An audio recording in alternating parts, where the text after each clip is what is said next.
CM ಭೇಟಿಯಾಗಿದ್ದಾರೆ Valmiki ಅಭಿವೃದ್ಧಿ ನಿಗಮದ ಅಧ್ಯಕ್ಷ ದದ್ದಲ್. ವಿಧಾನಸಭೆಯ ಕಾರಿಡಾರ್ನಲ್ಲಿ ಸಿಎಂ ಕಚೇರಿ ಇತ್ತಲ್ಲ, ಸಿಎಂ ಕಚೇರಿಯಲ್ಲಿ ಈಗ ಅವರು ಹೋಗಿ ಭೇಟಿ ಮಾಡಿದ್ದಾರೆ. ಸಿಎಂ ಭೇಟಿಯಾಗಿದ್ದಾರೆ ವಾಲ್ಮೀಕಿ ಅಭಿವೃದ್ಧಿ ನಿಗಮದ ಅಧ್ಯಕ್ಷ ಬಸನಗೌಡ ದದ್ದಲ್. ಈಗಷ್ಟೇ ವಿಧಾನಸೌಧಕ್ಕೆ ಬಂದಂತಹ ಬಸನಗೌಡ ದದ್ದಲ್ ನಾನು ಸದನದಲ್ಲೇ ಉತ್ತರ ಕೊಡ್ತೀನಿ ಅಂತ ಹೇಳಿದ್ರು. ಸೊ ಅದಕ್ಕೆ ಈಗ ಸ್ಪೀಕರ್ UT ಖಾದರ್ ಅವರನ್ನು ಕೂಡ ಭೇಟಿಯಾಗಿದ್ದಾರೆ. ಸಿಎಂ ಭೇಟಿಯಾದರು, ಖಾದರ್ ಅವರನ್ನು ಕೂಡ ಭೇಟಿಯಾಗಿದ್ದಾರೆ. ತನಿಖೆ ಬಗ್ಗೆ ವಿವರವನ್ನು ಕೊಟ್ಟಿದ್ದಾರೆ ಸ್ಪೀಕರ್ಗೆ ಬಸನಗೌಡ ದದ್ದಲ್ ಅವರು. ನಾಪತ್ತೆ ಅಂತ ಹೇಳಿ ಏನು ಬಿಜೆಪಿ ಟ್ವೀಟ್ ಎಲ್ಲ ಮಾಡಿತ್ತಲ್ಲ, ಸೊ ಜೊತೆ ಕಾಣೆಯಾಗಿದ್ದಾರೆ ಅಂತೇಳಿ ಪೋಸ್ಟ್ ಬೇರೆ ಹಾಕಿದ್ರು. ನಾನು ಎಲ್ಲೂ ಹೋಗಿಲ್ಲ, ನಾನು ಇಲ್ಲೇ ಇದ್ದೀನಿ, ಊರಿಗೆ ಹೋಗಿದ್ದೆ ಅಷ್ಟೇ, ಬಂದಿದ್ದೀನಿ ಈಗ ಅಂತ ಹೇಳಿ ಸ್ಪೀಕರ್ಗೂ ಕೂಡ ಹೇಳಿದಾರಂತೆ. ಸಿಎಂ ಭೇಟಿಯಾಗಿದ್ದಾರೆ ವಾಲ್ಮೀಕಿ ಅಭಿವೃದ್ಧಿ ನಿಗಮದ ಅಧ್ಯಕ್ಷ ದದ್ದಲ್. ಜೊತೆಗೆ ಅದಾದ ನಂತರ ಸ್ಪೀಕರ್ UT ಖಾದರ್ ಅವರನ್ನು ಕೂಡ ಭೇಟಿ ಮಾಡಿದ್ರು ದದ್ದಲ್.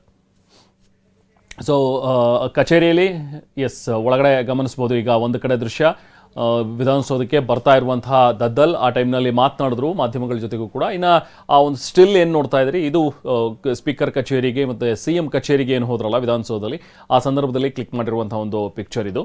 ಸಿಎಂ ಭೇಟಿಗೆ ಹೋದಂಥ ಬಸನಗೌಡ ದದ್ದಲ್ ಅವರು ಸಿಎಂಗೂ ಕೂಡ ಮಾಹಿತಿಯನ್ನು ಕೊಟ್ಟಿದ್ದಾರೆ. ಅಂದರೆ ಅವ್ರನ್ನ SITಗೆ ವಿಚಾರಣೆ ಕರೆದಿದ್ದು, SIT ಮುಂದೆ ನಾವು ಏನೇನು ಮಾತುಗಳನ್ನು ಹೇಳಿದ್ದೀವಿ, ಯಾವ ರೀತಿಯಾಗಿ ವಿಚಾರಣೆ ನಡೀತಾ ಇದೆ, ಇದೆಲ್ಲದರ ಬಗ್ಗೆ. ಇನ್ನು ಇಡಿಯ ರೇಡ್ ಕೂಡ ಆಗಿತ್ತು, ಇಡಿಯ ರೇಡ್ ಬಗ್ಗೆನೂ ಕೂಡ ವಿಚಾರಗಳನ್ನು ತಿಳಿಸಿದ್ದಾರೆ. UT ಖಾದರ್ ಅವ್ರಿಗೂ ಕೂಡ, ಸ್ಪೀಕರ್ ಅವ್ರಿಗೂ ಕೂಡ ಮಾಹಿತಿಯನ್ನು ಕೊಟ್ಟಿದ್ದಾರೆ ಇದೆಲ್ಲ ವಿಚಾರವಾಗಿ. ಸೊ ನಿನ್ನ ನಂತರ ಸದನದಲ್ಲಿ ಈಗ ವಿಪಕ್ಷಗಳು ಕೇಳುವಂಥ ಪ್ರಶ್ನೆಗೆ ಸರ್ಕಾರ ಏನು ಉತ್ತರ ಕೊಡುತ್ತೆ, ಯಾವ ರೀತಿಯಾಗಿ ಚರ್ಚೆಗಳು ನಡೆಯುತ್ತೆ, ಈಗ ನೋಡಬೇಕು. ಸಿಎಂ ಭೇಟಿ ಮಾಡಿದರೆ ಸಹಕಾರ ಸಚಿವ KN ರಾಜಣ್ಣ ಕೂಡ ಅಪೆಕ್ಸ್ ಬ್ಯಾಂಕ್ ವಿಚಾರದ ಬಗ್ಗೆ ಸಿಎಂ ಜೊತೆಗೆ ಮಾತಾಡಿದ್ದಾರೆ. KN ರಾಜಣ್ಣ ಅವರು ಏನಾದ್ರೂ ಇದೆಯಾ ಅಂತ ಹೇಳಿ ಕೇಳಿದ್ರಂತೆ ಸಿದ್ದರಾಮಯ್ಯ ಈ ಟೈಮ್ನಲ್ಲಿ.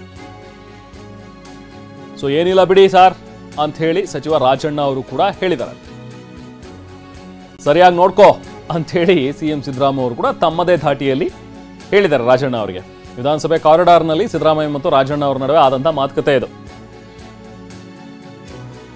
ಸೊ ಹೋಗ್ತಾ ಇದ್ದಂಥ ಸಂದರ್ಭದಲ್ಲಿ ಇಬ್ರಿಗೂ ಕೂಡ ಅಲ್ಲಿ ಎದುರು ಬದ್ರಾದ್ರು. ಆ ಟೈಮ್ನಲ್ಲಿ ಮಾತಾಡಿರೋದು ಸಿಎಂ ಮತ್ತು KN ರಾಜಣ್ಣ ಅವರು ಎದುರು ಬದ್ರಿಗೆ ಸಿಕ್ಕಾಗ ಸಿಎಂ ಕೇಳಿದಾರಂತೆ, ಏನಾದರೂ ಇದೆಯಾ ಅಂಥೇಳಿ.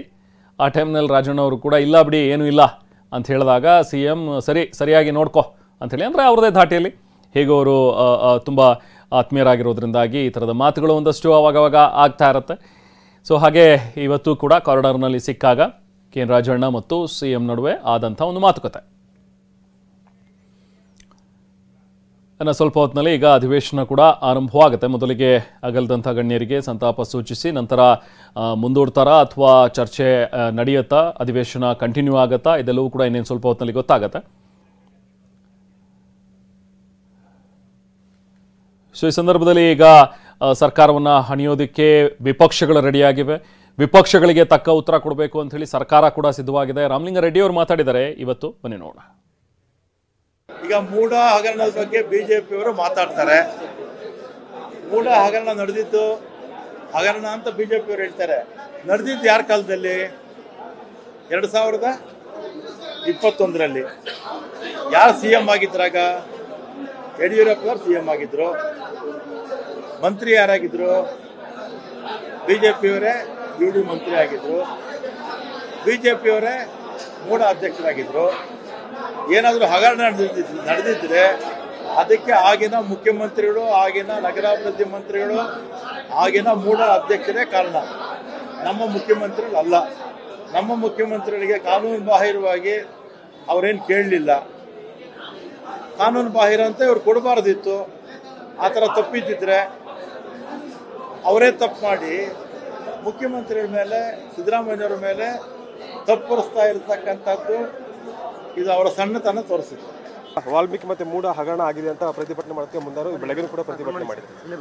ಇದನ್ನೆಲ್ಲವನ್ನ ಕೂಡ ವಿರೋಧ ಪಕ್ಷ ಅಂದಮೇಲೆ ಅವರು ತಮ್ಮ ಹೋರಾಟ, ತಮ್ಮ ನಿಲುವನ್ನು ಹೊಂದಿರ್ತಾರೆ. ಸರ್ಕಾರ, ಮುಖ್ಯಮಂತ್ರಿಗಳು ಅದಕ್ಕೆ ಸರಿಯಾದಂಥ ಉತ್ತರವನ್ನು, ಪ್ರತ್ಯುತ್ತರವನ್ನು ಕೊಡ್ತೇವೆ. ಈಗ ತಾವು ಯಾವ ರೀತಿ ಸ್ಟ್ರಾಟಜಿ ಮಾಡ್ಕೊಂಡಿದ್ದೀರಾ ಸರ್? ಈಗ ಇವತ್ತು ಸಾಯಂಕಾಲ ಕ್ಯಾಬಿನೆಟ್ ಮೀಟಿಂಗ್ ಕೂಡ ಇದೆ. ವಾಲ್ಮೀಕಿ ಮತ್ತೆ ಮೂಡ ಹಗರಣ ಆಗಿದೆ ಅಂತ ಪ್ರತಿಭಟನೆ ಮಾಡೋಕ್ಕೆ ಮುಂದಾರು, ಬೆಳಗ್ಗೆ ಕೂಡ ಪ್ರತಿಭಟನೆ ಮಾಡಿದ್ದಾರೆ. ಇದನ್ನೆಲ್ಲವನ್ನ ಕೂಡ ವಿರೋಧ ಪಕ್ಷ